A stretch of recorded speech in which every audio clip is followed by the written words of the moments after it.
사랑과 마음 상담센터에서 보내드리는 새벽 프로그램 이른 아침 햇살 받기 시간입니다.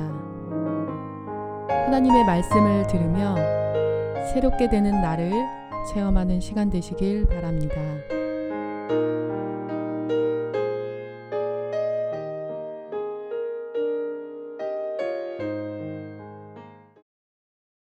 어제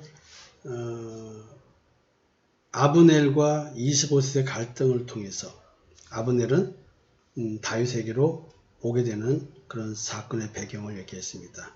내 마음의 통일국가, 선악을 알게 한 나무의 열매를 먹게만 만드는 내 마음의 통일, 유다 중심, 다윗 중심으로, 즉 예수 그리스도 중심으로 통일국가가 이루어지는 내 마음의 땅. 여러분, 이런 얘기를 마지막이겠죠. 이런 얘기를 생각하면서 한번 오늘도 말씀을 좀 들어봤으면 좋겠습니다. 아브넬이 자기를 대신하여 전령들을 다윗에게 보내 이르되 이 땅이 누구의 것이니까? 또 이르되 당신은 나와 더불어 언약을 맺사이다. 내 손이 당신을 도와 온 이스라엘이 당신에게 돌아가게 하리이다. 이야. 자,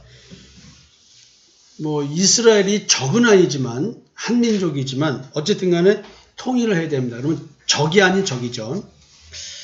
야, 근데 이제 그 상대편, 같은 민족이지만 반이 나눠졌는데 그 상대편의 최고 실질적 권력자, 그가 그 나라를 가지고 오겠다고 합니다. 이스라엘을 가지고 오겠답니다. 야, 다윗의 마음이 어떨까요? 다윗이 이르되 좋다.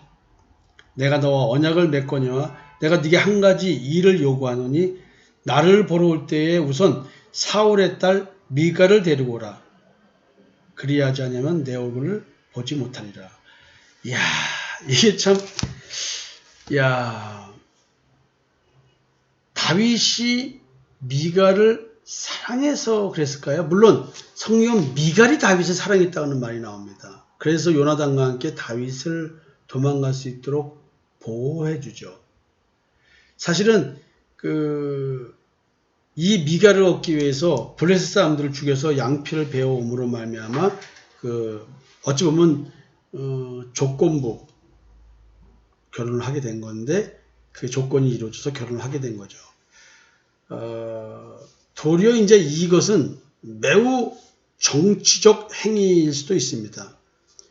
이스라엘을 흡수하는데 이스라엘 백성들이 사울 편에 서 있으니까, 이스보셋 편에 서 있으니까 다윗을 거부할 거 아니에요. 그래서 사울 왕의 딸을 다시 찾아옴으로 말미암아 이렇게 우리가 원래 하나였으니까 우리 땀만 먹지 말고 하나가 되자라는 그런 정치적인 정략적인 측면에서 미갈을 데리고 오라고 할 수도 있었을 것이다. 이렇게 생각할 수 있고요. 어쩌면 미갈을 사랑해서 이렇게 했을까요? 이게 지금 어찌 보면은 블레셋 사람들 양피 100개를 가지고 정혼한 여인인데, 그리고 사울로부터 자신의 생명을 구해준 여인인데, 또 그녀도 다윗을 사랑했었고, 이게 지금 정치적 이유 때문에 다른 사람의 아내가 되어 있어요. 그러면 미갈은 원치 않게 다윗을 떠나게 된 건데, 그러면 어쩌면은 그 마음이 기억나지 않을까요? 그러면 다시 데리고 와서 첫 번째 부인이니까 그 남자로서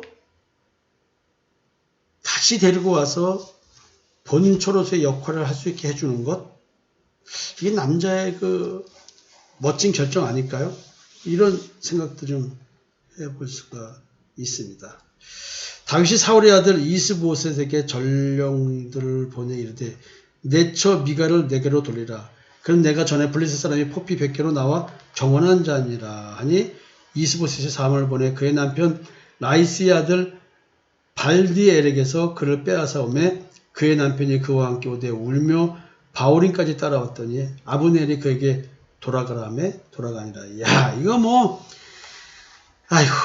여자의 인생도 참 비참하죠. 이건 이래라면 이러고 저래라면 저러고, 또 그렇게 해서 같이 사랑했던 아내를 정치적 파워에 의해서 힘에 의해서 뺏기고 울면서 보내줘야 돼. 야 임마 가 이 자식아. 자식아. 아이고 참 진짜 이길 수 있는 힘이 없으니 울면서 돌아가야 되는 이 남편의 마음. 야 이거 잃어버린 아내를 다시 찾는다. 이게 영적인 걸로 놓고 보면 남편들이요. 만약에 여러분들은 지금 하나님의 영에 의해서 인도함을 받고 성령에 의해서 인도함을 받고 있는데 내 아내가 다른 미혹의 영에 의해서 미혹되어져서 살고 있다고 한다면 우리가 이렇게 땡 저리가 하면서 좀 다시 아내를 빼어서 와야 되지 않을까요? 여러분 뭐 좀 비유가 맞을런지는 모르지만 요 순간에 요 이야기는 이렇게 얘기하면 우리들의 영적 정타가 좀 잘 맞는 이야기이기도 될 것 같습니다. 아브넬이 이스라엘 장로들에게 말하여 이르되 너희가 여러 번 다윗을 너희의 임금으로 세우기를 구하였으니 이제 그대로 하라. 여호와께서 이미 다윗에 대하여 말씀하시기를 내가 내 종 다윗의 손으로 내 백성 이스라엘을 구원하여 블레셋 사람의 손과 모든 대적의 손에서 벗어나게 하리라 하셨음이니라. 자, 이 이야기는 아마 다 이제 유다와 이스라엘에 다 퍼져 있는 얘기 같습니다. 그러니까 지금 이거를 이루겠다고 아브넬이 지금 이스보셋을 배신하고 이스라엘 장로들을 불러다가 이제 얘기를 하는 거죠. 그전에는 니들이 이렇게 원했으니까 그대로 해줄 테니까 우리 따라가자. 이렇게 얘기를 하는 겁니다. 아브넬이 또 베냐민 사람의 귀에 말하고 아브넬이 이스라엘과 베냐민의 온 집이 선하게 여기는 모든 것을 다윗의 귀에 말하려고 헤브론으로 가니라. 자, 이제 합의가 이루어졌다는 얘기죠. 처음에 얘기할 때 베냐민 사람들, 기브온 사람들은 사울에게 은혜를 받은 게 있어서 사울 왕가 편에 다 섰던 사람들입니다. 어차피 사울 왕은 베냐민 족속이고요. 그렇지만 이제 하나님의 뜻에 따라서 전부 다 아브넬이 이렇게 설득을 한 거죠. 그래서 다들 동의를 하게 된 것입니다. 근데 오늘 본문은 참 재밌습니다. 이스라엘 장로들은 여러 번 다윗을 임금 삼자고 얘기를 했었다는 거죠. 자, 이런 상태입니다. 아브넬이 부하 20명과 더불어 헤브론에 이르러 다윗에게 나아가니 다윗이 아브넬과 그와 함께한 사람을 위하여 잔치를 배설하였더라. 아브넬이 다윗에게 말하되 내가 일어나 가서 온 이스라엘 무리를 내 주 왕의 앞에 모아 더불어 언약을 맺게 하고 마음에 원하신 대로 모든 것을 다스리시게 하리이다 하니 이에 다윗이 아브넬을 보내매 그가 평안히 가니라.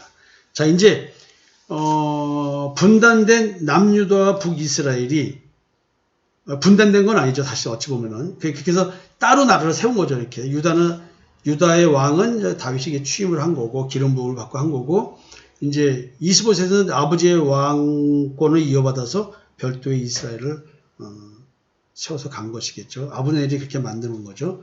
자, 이제 드디어 이 이야기까지를 보니까 이제 통일 왕국이 될 때가 된 것 같습니다. 이스라엘은 내부 분열에 의해서 이렇게 군대의 장관이 모든 이스라엘 끌고 오겠다라고 얘기하고 대신 자기를 지켜달라고 하는 이런 약조를 하는 거겠죠. 여기에 더불어서 이제 다윗은 정치적 행위를 했는지 뭐 사랑해서 그랬는지 모르지만 사울의 딸 미갈 내 번초를 데리고 와라 얘기하면서 이제 그 이스라엘 백성들의 마음을 달래려고 하는 것 같습니다. 오늘은 여기까지 좀 얘기 좀 해볼까요?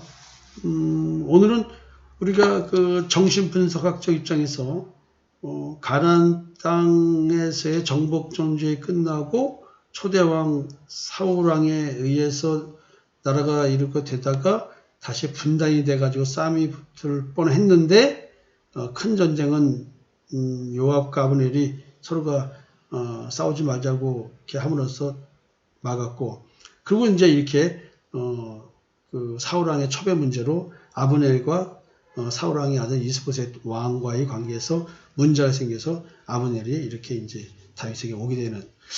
참 어찌 보면 이런 사건 사고 속에서 우리들의 연약함들, 우리들의 욕망들, 탐욕 이런 것들이 다 이리 얽히고 저리 얽혀서 하나님의 뜻은 이루어져 가더라. 참 이런 얘기 너무 재밌는 것 같습니다. 우리들 주변에 일어나는 삶의 사건 사고 우리 가정, 내 인생 일어나는 삶의 사건 사고들 이 모든 것은 어느 누구든 택한 자는 하나님의 뜻을 향해서만 움직여 간다. 그 따라서 내 주변에 일어나는 사건 사고들 내가 원치 않게 발생하던 내가 실수로 또는 나의 여러 가지로 인해서 원치 않아도 발생한 사건 사고들 모두가 다 내게 나를 향한 하나님의 뜻 그것을 실현하기 위해서 발생하는 것이다 라고 하면 모든 상황도 하나님 뜻 안에서 순종하면서 겸손히 받아들이면서 우리 인생을 살 수 있지 않을까. 도리어 이런 것들이 마음의 신과 안식이 있는 자들의 삶의 태도가 아닐까 이런 생각이 듭니다. 오늘도 내 주변에 일어나는 사건 사고들 그냥 느끼고 가지 마시고 하나님의 뜻 안에서 나를 향한 하나님의 뜻이 무엇인지 그 풍랑과 파도를 타고 가다 보면 어느덧 하나님이 원하시는 항구에 도착할 것입니다. 그 항구가 이름이 뭐냐면 영혼의 닻을 내릴 수 있는 소망의 항구입니다. 그리스도를 바라보는 소망의 항구. 여러분 영혼의 닻인 그 그리스도를 향한 우리의 소망 한번 생각하면서 하루를 보냈으면 좋겠습니다. 감사합니다. 지금까지 사랑과 마음 상담센터에서 보내드리는 새벽 프로그램 이른 아침 햇살 받기였습니다. 오늘도 하나님의 주권적 역사로 마음을 치료받는 삶을 누리시기 바랍니다.